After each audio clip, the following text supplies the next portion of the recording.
안녕하세요. 네, 조영춘 목사입니다. 우리는 지금 이 시대에 흐르고 있는 문화를 통해서 성경의 이해를 하고 있는데요. 지난 시간에 우리는 신조 욜로에 대해서 같이 다뤄봤습니다.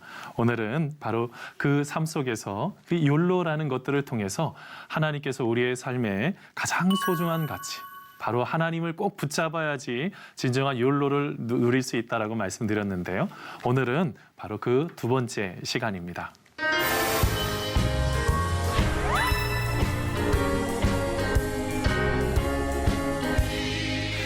여러분 혹시 가족 말고 아주 친근한 관계를 갖고 있는 분들이 계신가요? 네. 주변에 아마 그런 좋은 동료들이 계실 텐데요. 자, 얼마 전 발표된 트렌드 코리아 2018이라는 책에 보면 여러 가지 이 관계에 대한 부분들이 나오는 것이 있습니다. 그중에서 티슈 인맥이라는 것, 어떨 때는 버그 아웃 쪽, 랜선 이모, 바로 이 등이 바로 그러합니다. 이 티슈 인맥이라는 것은 이 티슈와 인맥이라는 단어가 합쳐진 건데요. 예전 같았으면은 사람들이 계속적으로 관계를 통해서 아주 오랜 것들을 만드는 것들이 중요했는데 지금은 티슈 하나를 탁 뽑는 것처럼 그때그때마다 필요한 바로 인맥을, 관계를 형성하는 시대가 지금의 시대라는 것입니다. 그리고 또한 바로 버그아웃 쪽이 있는데요. 전쟁이나 재난이 일어나면 일시적으로 막 탈출하는 것들을 말합니다. 일시적으로 탈출해야지 되는데 이게 명절에도 사용이 되죠. 명절만 되면 여러 가지 일을 해야지 되고 어떨 때는 스트레스요. 그리고 또한 여러 가지 생각할 수 없는 그 참견과 훈계, 이것은 끊임없죠. 그러다 보니 이 명절을 벗어나기 위한 명절 버그아웃 쪽에 또 있다고 그럽니다. 그리고 한 가지 더 가요. 랜선 이모인데요. 바로 이 랜선 이모는 바로 SNS상에서 남의 집, 어떻게 보면 연예인들 아이들이죠. 그 아이들의 얼굴을 통해서 마치 내 조카처럼 아주 친근하게 여기는 것이 바로 이 랜선 이모입니다. 얼마 전에 이동국 선수, 제가 참 좋아하는 축구 선수인데요. 이 축구 선수가 바로 거기에서 바로 그 아들, 바로 이제 빠기인데 그 러블리 빠기라고 해서 아주 많은 사람들이 내 조카처럼 사랑해주고 예뻐해주는 것, 바로 이게 랜선 이모입니다. 지금은요 랜선 이모 말고도요 랜선 아빠, 그 다음에 랜선 바로 남친까지 바로 등장하고 있습니다. 자, 그런데 이런 새로운 관계가 왜 생겨나게 됐을까요? 결정적인 거는요 남보다 못한 바로 가족 관계 때문입니다. 내가 가족이라고 한다면 무엇인가를 함께 대화를 나누고 함께 이야기를 나누는 게 가족인데, 아니 남이 가족보다 더 친근해지고 더 관계를 형성하기 좋은 것이거든요. 학연을 통해서, 공부를 통해서 만난 친구보다 지금 내가 만난 친구들이 더 소중하다는 것입니다. 그래서 이렇게 지금의 새로운 관계들이 계속 생겨나고 있죠. 자, 그런데 그것은요 이 결혼에도 영향을 미치게 되었습니다. 혹시 졸혼이라는 것을 들어보셨는지 모르겠어요. 예, 결혼을 졸업했다는 거죠. 참 안타까운 이야기인데 이 졸혼이라는 것을 보면 예전에 백일섭 씨가요 나와서 깜짝 놀랐습니다. 자기의 아내가 나오질 않고 혼자서 그렇게 계속 졸혼을 했다 얘기를 해서 무슨 이야기인가 했습니다. 근데 나중에 보니 바로 어떻게 보면 부부 관계 속에서 이제는 서로 각자 방을 쓰다가 이제는 나중에는 서로 간에 이혼을 하게 가는 바로 그런 전 단계로 쓰는 게 바로 이 졸혼이라는 단어인 것입니다. 마음이 참 아팠죠. 그런데 얼마 전에 통계를 보면서도요 더 깜짝 놀랐습니다. 얼마 전에 통계를 보다 보니까요 응답자의 바로 52%가 현재 혹시 각방을 쓰고 있느냐라는 질문을 했더니 그렇게 많은 사람들이 바로 그렇다라고 답을 한 것입니다.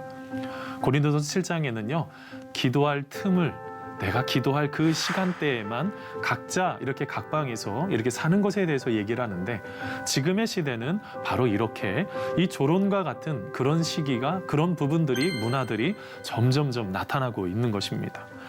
자, 그런데 바로 이렇다면 왜 이런 일들이 자꾸 일어나느냐라는 것입니다. 그 이유 중에서 결정적인 것 중에서 하나가 뭐냐면 이 관계에 대해서 피로를 느끼기 때문입니다. 그래서 요새 아이들이요, 20대 아이들이 쓰는 게 뭐냐면 관택이라는 것이 있습니다. 이 관계와 권택이라는 단어가 합쳐진 거죠. 계속 있다 보면 힘이 드니까 내가 원하는 관계만 형성하는 것을 바로 관택이라고 그럽니다. 여러분, 그러다 보니 여러분 자기의 삶 속에서 이름만 알고 있는 사람을 같이 어울려 있고 싶진 않아요. 그리고 자기의 삶 속에서 하나씩 하나씩 어떨 때는 자기가 원하는 관계를 그때그때마다 세워가는 거죠. 그래서 내가 원하는 관계를 형성하는 거, 그래서 인맥 다이어트도 생기고 어떨 때는 관계 단식족도 생겼다라고 표현을 하고 있습니다. 바로 이런 시대에 어떻게 보면 가족이 점점점 깨어지고 파편화된 이 시대 가운데 그러면 도대체 관계를 우리가 어떻게 맺어야지 되느냐라는 것입니다. 이 부분이 너무 중요하죠. 왜냐하면 지금의 시대는요, 관계가 깨어져 있기 때문에 바로 그 부분들을 회복하기 위해서 참 많은 사람들이 여러 모양으로 노력을 하고 애쓰고 있는 시대가 바로 지금의 시대인 것이죠. 바로 오늘 본문에 오늘 읽을 이 빌레 문서가 아주 그것에 따른 좋은 대안을 제시할 수가 있습니다. 빌레 문서는요, 옥중 서신입니다. 사도 바울이 옥에 갇혀 있다가 쓴 편지 중에 하나가 바로 이 빌레 문서인데요. 이 빌레 문서에는 바로 새로운 관계, 우리가 신앙 안에서 어떤 새로운 관계를 가져야 될 것인지에 대한 그런 좋은 모델을 하나 제시하고 있습니다. 특별히 이 빌레 문서에 대한 이 사회적인 좀 배경을 조금 시대적인 배경을 알아야지 될 것 같은데요. 1세기 시대에 가장 대표적인 사회 제도 중에서 로마법으로 아주 지지를 받고 있는 게 바로 뭐냐면 노예제도였습니다. 이 노예제도를 통해서 참 많은 사람들이 노동을 얻게 되었던 것이죠. 그러면서 또 그 당시에 있었던 바로 로마 시대의 대지주들이 있었는데요. 그들이 아주 넓은 토지를 소유했습니다. 라티푼티움이라는 아주 넓은 토지를 소유했는데 토지를 소유하려니까 어떻게 필요해요? 뭐가 필요해요? 노동력이 필요하죠. 그래서 바로 그 노예를 통해서 언제든지 노예가 그 주변에 언제든지 형성이 되어 있었다라고 합니다. 자, 그런데 그들에게 아주 독특한 특징 하나가 더 있었습니다. 그 독특한 특징이 뭔지 아십니까? 그 노예들 중에서요, 어떨 때는 참 아주 탁월하게 공부를 잘하는 사람이 있으면은 공부를 더 한 사람도 있어서 글을 잘 쓰는 노예도 있었고요. 그다음에 또 어떤 노예는 의술을 배우거나 여러 가지 일들을 통해서 바로 이 주인을 옆에서 아주 잘 돕는 바로 노예들이 있었습니다. 그러면 이 노예들이 자기에게 도움을 주니까 무엇을 베풀어야지 될까요? 자유를 베풀어야죠. 바로 그 당시에 또 하나의 제도적으로 형성돼 있었던 게 노예들에게 자유를 주는 여러 가지 일들이 있었습니다. 그 중에서 만일 주인이 이제 마지막 임종을 할 때 유언으로 저 노예는 이제 자유롭게 풀어줘라라고 할 때 바로 그렇게 또 노예에서 해방이 될 수도 있었고, 어떨 때는 바로 그 당시에 노예를 또한 주인이 입양을 할 때도 있었습니다. 입양을 하거나 아니면은 노예가 이제는 나이가 많아서 이제 경제적으로 지출할 것이 노동력에 비해서 많이 그런 어떻게 보면 효용이 없다고 생각할 때 그 노예들을 해방을 시켜주는 바로 그런 제도적인 장치가 있었던 거죠. 자, 그런데 주인은요, 여전히 노동력이 필요한 것입니다. 열심히 노동을 해줄 수 있는 사람들이 좀 필요했는데, 그래서 그 사람들을 하나씩 바로 새로운 관계를 형성을 할 수가 했어야지 되는 것입니다. 바로 그것을 신학자 헤릴이 그것을 후견인 관계라고 했습니다. 후견인 관계라는 것이 무엇입니까? 주인은 노동력이 필요하니까 노동력을 할 수 있는 그 사람을, 그 노예를 해방을 시켜줬지만 다시 고용을 하는 거고, 그렇지만 노예이지만 자기 자신이 자유롭게 그 모든 것들을 풀어갈 수 있는, 한마디로 하면 대가를 정당하게 지불을 받고 일을 할 수 있는 바로 그런 후견인 관계가 형성되기 시작을 했습니다. 자, 이것을 통해서 참 많은 부분들이 아주 건강하게 그 모든 것들을 노예제도와 그다음에 라티푼티움이라는 그 대지주의 그 땅들을 유지할 수가 있었었는데요.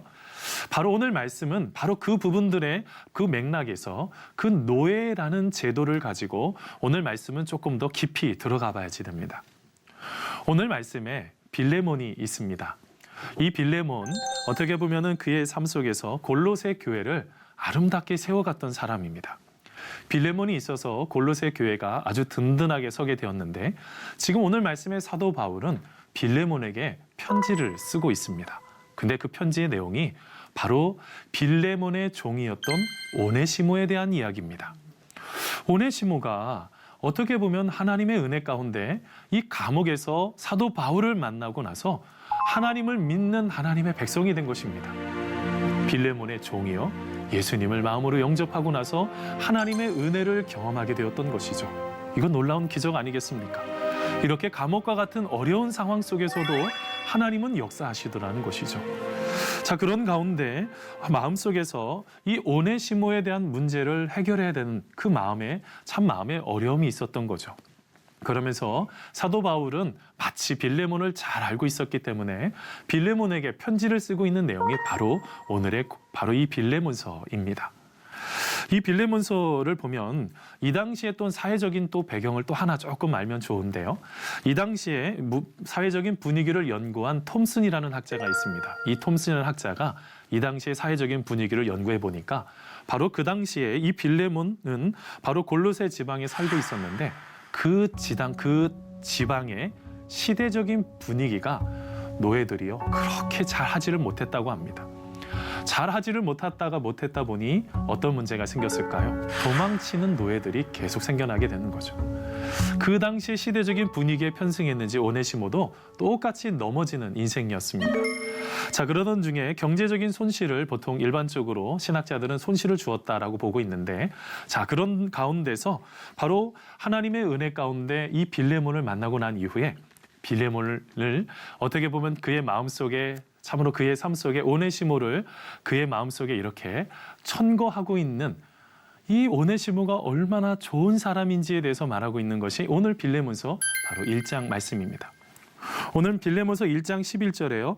그 사도 바울이 이렇게 말합니다. 그가 전에는 내게 무익하였으나 이제는 나와 내게 유익하다라고 말을 하고 있습니다. 당연히 무익하죠. 그전에는 주인을 어떻게 보면 손해를 끼치고 도망친 인생이었으니까 무익한 인생이었죠. 그런데 지금 오네시모는 예수님을 믿고 나서 바뀌었습니다. 변화가 된 것입니다. 그러고 나서 사도 바울이 그 마음속에 얼마나 마음이 기쁘고 행복한지 그의 마음속에 말로 다 표현할 수 없는 오네시모만 생각하면 마음이 너무너무 행복했던 것이죠. 근데 여러분 문제가 하나가 있습니다. 이게 또한 우리 가지고 있어야 되는 문제점이 하나가 뭐냐면 바울의 마음속에 하나가 해결해야 되는 게 이 빌레몬이라는 주인과 노예라는 오네시모의 관계에 대한 회복이었습니다. 그 문제가 어떤 문제일까요? 바로 노예가 도망친다는 것은 이 당시에 있을 수 없는 일이었습니다. 그러다 보니 그 모든 것들 가운데 아무리 편지를 써줘서 간다고 해도 이 문제를 먼저 해결을 해줘야지 됐던 것이고, 또 하나는 도망자를 숨겨주는 자는 로마법에 의해 처벌을 받았어야지 됐습니다. 계속 숨겨줄 수가 없는 것이죠. 그래서 그 문제를 해결하기 위해서 바로 그 모든 것들을 하나씩 그 모든 것을 마음을 담아서 편지를 쓴 것이 바로 이 빌레몬서인 것입니다. 자, 그러면서 빌레몬에게 이 도망친 노예이지만 자기 자신의 이 사역을 좀 도울 수 있는 사람으로 천거를 하는데 이렇게 말합니다. 빌레몬서 1장 14절인데요. 제가 읽어드리겠습니다. 다만 내 승낙이 없이는 내가 아무것도 하기를 원하지 아니하노니 이는 너의 선한 일이 억지같이 되지 아니하고 자의로 되게 하려 함이라 라고 말합니다. 자기가요 임의로 할 수도 있겠죠. 그렇지만 그거는요 바람직하지 않았습니다. 좋은 관계가 아니죠. 어떨 때는 아비와 아들과 같은 사도 바울과 바로 이 빌레몬의 관계가 그러했을지라도 그래도 마음속에 함께 같이 풀어가야 되는 것들이 필요했던 것입니다. 그래서 강제로 한 것이 아니라 그 마음속에서 너의 마음으로 자원하는 마음으로 그런 일들을 행해줬으면 좋겠다라고 말을 했던 것이죠. 그런데 더 놀라운 충격적인 이야기를 지금 이제 빌레몬이 듣게 됩니다. 왜 그런 어떤 것일까요? 사도 바울과 오네시모와의 관계가, 사도 바울과 자기의 노예와의 관계가 지금 아들이라고 지금 오늘 말씀에 표현을 하고 있는 거예요. 오늘 말씀 10절 말씀인데요. 제가 읽어드리도록 하겠습니다. 10절입니다. 갇힌 중에서 낳은 아들 오네시모를 위하여 내게 간구하노라. 아들이라는 것입니다. 분명히 내가 노예라고 생각을 하고 있었는데 이제 지금 보니 예수님을 믿고 난 이후에 오네시모가 아들로 사도 바울과의 관계가 그렇게 형성이 되는 것들을 발견하게 된 거죠. 아들은 어떨 때 쓰는 것입니까? 가족일 때 쓰는 거죠. 나의 가족이라는 것입니다. 이 당시에 과히 상상도 할 수 없었던 그런 제도가 바로 이쯤에 형성이 되기 시작을 했던 것이죠. 놀라운 일이 일어나기 시작했습니다. 그러면서 가족으로 대할 뿐만 아니라 이제는 그 가족이라는 것을 조금 더 넘어서서 가족 안에 가장 중요한 게 뭐냐? 바로 사랑으로 좀 대했으면 좋겠다라고 사도 바울은 또한 빌레몬에게 편지를 그렇게 씁니다. 그게 9절 말씀입니다. 도리어 사랑으로서 간구하노라. 나이가 많은 나 바울은 지금 또 예수 그리스도를 위하여 갇힌 자 되어. 아멘. 어떻게 하라는 것입니까? 사랑으로 보듬어 안아달라는 것입니다. 분명히 노예였을지 몰라도, 무익한 인생이었을지 몰라도 사랑으로 좀 보듬어 안아달라. 바로 그렇게 될 때 그 속에서 하나님의 은혜가, 하나님의 축복이, 그리고 새로운 관계가 형성되는 바로 그런 놀라운 은혜에 대해서 바로 말을 하고 있는 것입니다. 사랑하는 성도 여러분, 그리고 사랑하는 시청자 여러분, 지금의 시대는요, 사람의 마음속에 사랑이 필요한 시대입니다. 누군가가 옆에서 안아주고 누군가가 옆에서 격려해주지 않으면 참 이 시대 속에서 참 외로움 속에 몸소리치는 시대가 바로 지금의 시대라는 것이죠. 그래서 바로 우리의 마음속에서 가장 중요한 것은 아무리 연약한 자일지라도 내가 그 사람을 끌어안고 진정으로 하나님의 은혜 가운데 모든 것을 십자가로 알고 내가 짊어지고 나아가는 그 마음이 필요하다는 것입니다. 사도 바울은요, 로마 교회 편지를 보내면서도요, 로마서 15장 1절에 이렇게 말합니다. 믿음이 강한 우리는 마땅히 믿음이 약한 자의 약점을 담당하고 자기를 기쁘게 하지 아니할 것이라. 그 약점을 담당해 줘야지 된다는 것이죠. 내가 진정으로 끌어안게 될 때 우리가 모든 것 속에서 진정한 하나님의 가족됨을 우리가 그것을 통해서 바로 누릴 수가 있다라는 것입니다. 자, 오늘 말씀에 이제 아주 놀라운 이제 시간이 흐르고 나서 이제 50년쯤 시간이 흐르고 나서 놀라운 반전이 하나가 생기기 시작합니다. 여러분, 이그나티우스라는 사람이 있습니다. 어떻게 보면 순교자이기도 한데요. 여러분, 이 이그나티우스가, 여러분, 기독교의 위대한 순교자인 이그나티우스가요, 에베소 교회에 편지를 하나 보냅니다. 에베소 교회에 편지를 보내면서 한 분 한 분이 예수님을 너무너무 잘 따랐다라고 하면서 칭찬하고 격려하는 편지를 쓰는데요. 그 에베소 교회를 칭찬하면서 아주 놀라운 이야기들이 펼쳐지기 시작을 합니다. 그 에베소 교회에는요, 아데미 신전이 있었는데요. 이 에베소 교회가 하나님의 말씀 앞에 반듯하게 서 있다가 보니 바로 그 아데미 신전이 폐쇄를 할 정도까지 바로 놀라운 그 출발점이 됐던 게 바로 에베소 교회였다는 것입니다. 자, 그런데 이 에베소 교회에 감독이 있는데 그 감독을 칭찬해주고 너무너무 격려해주고 있었는데 그 사람이 누구인지 아십니까? 아까 말했던 오네시모라는 종이었습니다. 그분이 바로 그 에베소 교회의 감독이 되었던 것입니다.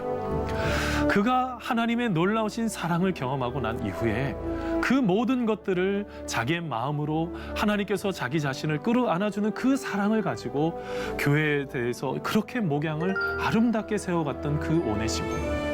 바로 그 오네시모가 바로 그 놀라운 사람이 되었고, 아까 말했던 이그나티우스가 편지를 보내면서 아까 사도 바울이 말했던 것처럼 쓸모 있는 사람, 아주 유익한 사람이다 라고 이그나티우스도 그렇게 편지 보낼 정도로 아주 멋진 인생을 살아갔던 사람이 바로 오네시모라는 종이었습니다.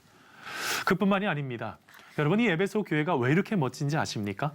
에베소 교회는요, 여러분, 그곳에서 아주 역사적으로 가장 중요한 역할을 하는 교회입니다. 왜 그러냐면 사도 바울의 서신을 이 바로 에베소 교회에서부터 모으기 시작을 했습니다. 그 모든 서신을 하나씩 다 모으면서 바로 이 편지들을, 바로 이 바울 서신들을 하나씩 모집하는 아주 놀라운 출발점이 됐던 바로 그 교회가 에베소 교회인데요. 이 에베소 교회에서 또 중요한 이유가 있습니다. 더 중요한 것이 있습니다. 오늘 말씀에 나타나는 지금 이 오네시모는 원래 뭐였습니까? 노예였잖아요. 자기가 지금은 에베소 교회의 감독입니다. 이쯤 되면 자기가 노예였던 것을 말하고 싶은 사람이 있을까요? 말하고 싶지 않죠. 자기의 모든 것을 숨기고 싶었을 것입니다. 그런데 자기의 모든 것을 숨기지 않습니다. 자기 자신을 다 드러내고 그 속에서 역사하신 하나님의 놀라우신 은혜에 대해서 바로 나누고 있는 것이 바로 이 빌레몬서라는 것입니다. 우리가 이렇게 중요한 이 빌레몬서를 통해서 바로 우리의 삶 속에 바라보고 생각해야지 되는 것이 있습니다. 우리 사랑하는 우리 시청자 여러분, 회계라는 것을 혹시 알고 계십니까? 회계라는 것이 있어요. 이게 회계라는 것은 경제학자이자 행복연구소 소장인 CEO인 마이크 비킹이요. 회계 라이프 편안하게 함께 따뜻하게 해서 회계를 이렇게 정의합니다. 우리는 신뢰하는 누군가가 어깨에 손을 두르거나 키스를 하거나 뺨을 어루만지면 즉시 마음이 편안해지고 행복해진다. 우리 인체가 그렇게 작동한다는 사실은 신기하고 멋진 일이다. 회계는 안락한 분위기 속에서 친밀한 사이인 누군가와 함께 시간을 보내는 내밀한 행동이다라는 활동이다라는 말을 하고 있습니다. 누군가와 아주 친밀한 관계, 누군가와 아주 행복한 관계를 맺는 것이 바로 회계라는 것입니다. 어떠하세요? 누군가와 아주 친밀한 관계를 맺고 있는 분들이 계십니까? 가장 가깝게는 사랑하는 남편, 사랑하는 우리 아내, 아니면 사랑하는 우리 가족일 수도 있겠지만 우리의 모든 관계성 속에서 이렇게 친근하게 서로 안아주고 모든 것들을 풀어줄 수 있는 사람들이 필요하다는 거죠. 그게 왜 이렇게 중요할까요? 오늘 말씀에 만나는 바로 이 오네시모라는 이 종이 바로 사도 바울이 품어주고 더 나아가서 이 빌레몬도 이 사도 바울의 편지를 받고 그 모든 것들을 또 품어주게 되었을 때 이제는 놀랍도록 역사하는 이 에베소 교회의 감독이 되어서 그 모든 사역을 아름답게 펼쳐갔던 바로 오네시모의 이야기처럼 하나님은 우리 안에 바로 하나님 한 사람 한 사람 우리의 모든 성도들을 다 안아주시고 함께해 주시면서 기쁨으로 감사함으로 그 마음의 모든 것들을 회복하기를 원하시는 하나님의 뜻이 거기에 녹아져 있습니다. 사랑하는 성도 여러분, 우리 예수님을 믿는다는 건 뭘 말하고 있습니까? 단순한 종교가 아닙니다. 관계입니다. 예수님은요, 두 팔 벌려 우리를 안아주시기를 원하고 계십니다. 우리를 안아주시고요, 회개 라이프, 너의 인생이 따뜻하고 포근한 인생이 더해지 된다라고 말씀하시는 분이 바로 우리 주님이십니다. 여러분, 그 주님 의지하면서 믿음으로 한 걸음 한 걸음 아름답게 나아가시는 우리 사랑하는 귀한 우리 시청자 여러분 되기를 간절히 소원합니다. 저는 오늘 여기서 인사드리겠습니다. 시청해 주신 여러분 감사합니다. 고맙습니다. 고맙습니다.